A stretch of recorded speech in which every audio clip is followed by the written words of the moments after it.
Lokonga, he's only 21.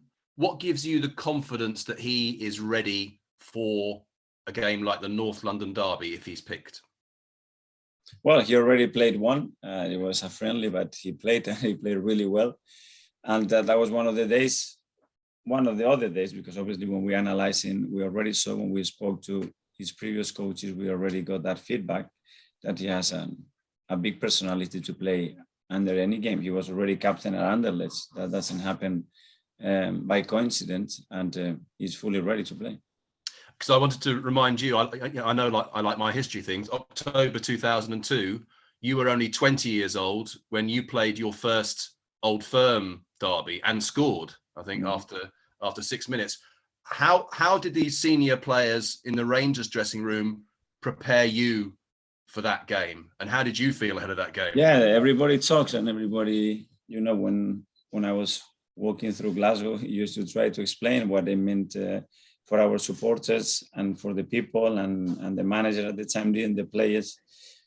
But then once you are in that stadium and it's rocking and the pressure is on, it's a different beast. You have to experience it, and you have to go through that and enjoy, because it's a great game to play. Was that be your message to Lokonga, though?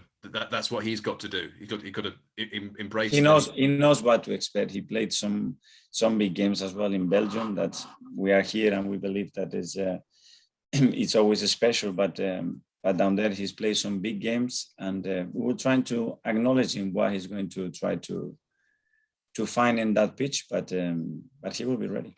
So one more for me. Tomiyasu, I'm thinking about Tomiyasu and about actually Son on the Spurs team. There haven't been a lot of players from Japan or Korea who have done really well in the Premier League. I'm wondering why you think that is, and what it is that Tomiyasu has, which means he can succeed. Why, I don't know. Maybe it's that they haven't had that many opportunities to do that. I don't know. With Tommy, we made a decision because we all believed that he had the right qualities, personally, professionally, to fit in our culture, in our way of playing. And we made the decision because we were fully convinced that he can bring those qualities to our club. Is it physical qualities mainly as well? And technical, and his focus and his determination and the way he trains every single day, and the experiences that he already had at 22 years old. There's a lot of factors there to make a big decision to bring a player to a club. Thanks, Dan. Rob? Thank you. Yeah, hi, Mikel. I'm just wondering, you're talking about that Old Firm derby, can you teach a player to play in an Old Firm derby, in a North London derby, or do you just learn by doing it? It's pretty tough to put him in the right situation. You can show him images, you can talk him about that, and then you have to experience it like any other game, and you have to live it and go there with the determination and the passion to enjoy a big game and do what you are able to do and control the things that you do well on the pitch that give you reassurance, and that's it. Because you were talking last week, you were saying that maybe the team didn't have a strong reputation for a fighting spirit, and then at Burnley you were praising their fighting spirit, or rather maybe it was the media. We say they don't have a fighting spirit, and you were saying we have to show that we have that, and I think they did show that at Burnley. How long do you think it is before you turn a reputation like that around? But how long does it take before we in the media start saying, oh, that Arsenal team, they really can fight for a win?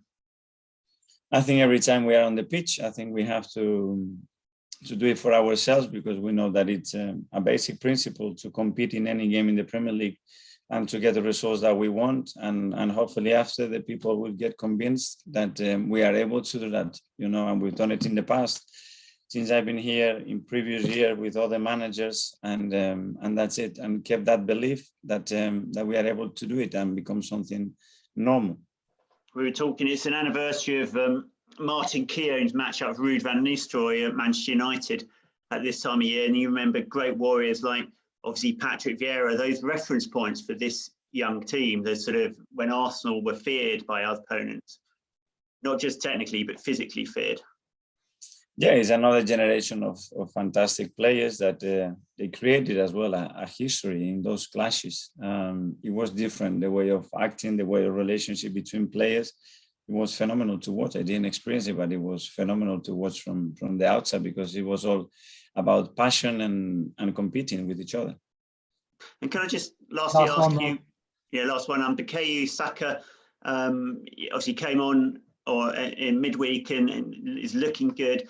How do you think he's playing? How do you think he's recovered from obviously what was a disappointment, a great tournament, but the disappointment to the penalty miss? Do you think he's really ready to fly now? I think it was an incredible experience for him, and he made the most out of it. He's in a good place. Obviously, he was catching up physically because he didn't have a preseason. I think he's in a really good condition right now. I think he finished the game pretty strong against Burnley. He came on the other day, and he looks in good shape. He's such a happy, humble, and lovable boy that we want to help him as much as possible. Thank you, Mikel. Thanks, everyone. Thank you. See ya.